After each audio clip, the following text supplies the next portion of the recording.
Hello, my name is Paul Long, paultlong.com and Gisa Credit Union, SBA lending, and I am here with, Seth Rudin, Senior Business Broker at IBA. Glad to be here. Happy New Year. and we are just two people that are in the business acquisition space, and we love sharing information with you to help you kind of grease the wheels when you're trying to sell your business and what's expected during that process. So during this video, we're going to talk about seller financing. This is a fun topic because there's always a lot of arm wrestling that happens, right, Seth? Oh, yeah. I got a lot of opinions on this one. And I can't wait to hear them. No, you're going to hear it. Good. So, what is seller financing? In my opinion, as a banker, seller financing is where the seller who's selling their business takes a small piece of the risk of the deal, and they're the bank on a small piece of the deal. The bank generally does the majority of the loan, and then there's your equity down payment. But the seller has a little bit of a seller note. So, like So, $1 million deal, hmm, the bank funds 80%, the buyer contributes the first 10, yep, and then the seller takes a 3-year seller note, for 10% of it or whatever the term might correct. That's a great example. Perfect. be. So, so Seth, I'd love to hear your opinion just right off the bat. What's your opinion on this? And I'll give you my banker perspective. Well, I agree with having the seller have some skin in the game. Nobody wants to buy a business where they think the seller is just handing them a turd because they want 100% cash, right? That makes total sense. The banks are also wanting to finance a business where they feel that the seller has skin in the game, but they're also in the business of making interest to fund their operations and profits, right? 100%. So You're 100%. they're happy to finance as much as reasonably possible. Where you'll get me to get really excited is when you talk about standby loans and how the Ah, seller should not take a payment for 10 years while the bank gets to receive all their payments in full at any time they want. And then and only then can the seller get rewarded for the risk they took. There is no seller in town who wants that deal. we'll dive into that one. I love that. That is so true. So, from a banker standpoint, though, I like to see some seller financing on deals when the buyer, there's something hairy about the buyer, and I need a little bit of strength that lowers my loan dollar amount. But even more, if there's something on the seller side, I don't know, maybe they had, let's just hypothetically make up, they had theft in their business 2 years ago and they had to go through audits and they had to like clean everything up. It'd be kind of nice to have the seller do a small little percentage on that. Or if there's something on the business side just to kind of reduce the risk. So that's the main reasoning, for my opinion, for seller notes. Back in the days, Volatility in the business.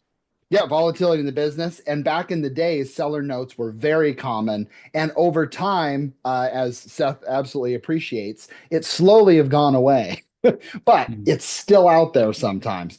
So let's talk about the two different types of seller notes. And this this is where Seth gets on his hot topics. So there is partial seller financing, where you have interest only, where you can pay interest only on that seller note for a small period of time, usually 2 years, and then you can make principal and interest payments. Okay, that's called a partial standby. On the other side, you have a full standby, which was very common in the SBA industry years ago, but it's where you do a seller note and the seller doesn't get any interest, any payments, nothing until my loan's paid off. Makes me look like the bully, right? In a way, it is. Greedy. um, Greedy, right? So one of the things that's really cool is SBA did this with their latest SOP changes, is they allowed where a buyer can do a partial seller carryback note, around 5-7%, where you pay interest for 2 years and then principal and only payments. So that at least the seller is getting some if we need to work around the equity piece. So And it's just to a be clear, not every good. deal has any standby. They can have a regular seller note where they get paid principal and interest at the same time the bank gets. And hopefully that's the ideal time if it's a solid business, Exactly. and the buyer's solid and all that I'm stuff. closing 7 deals right now, and out of those, one has a seller note. So it's very, it kind of depends. Okay. Perfect. Very good. Exactly. So hopefully that was well entertaining, but also really important for the seller and the buyer to And why understand where can't the that goes. bank say, hey, okay, I know that there's some risk here, or with the Uh-huh. buyer, let's say. So Okay. why can't the bank say, well, we're going to let you get your principal and interest, but at any time that they're late to the bank, then I'm going to inject in a provision that says you can no longer pay the seller any form of seller note unless, for 24 months until you get back on track. To me, that would be more reasonable than a full standby. Here, you're 100% right. The key is, though, is the buyer bringing down 10% cash. If they have to use seller financing as a part of that seller of that buyer cash, that's where things get hairy and you start doing the seller note and it starts getting weird. But you could do the partial. And this is why Um, buyers shouldn't come in thin when they buy a business.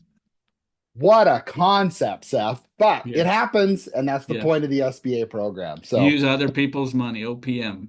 that's right. That's right.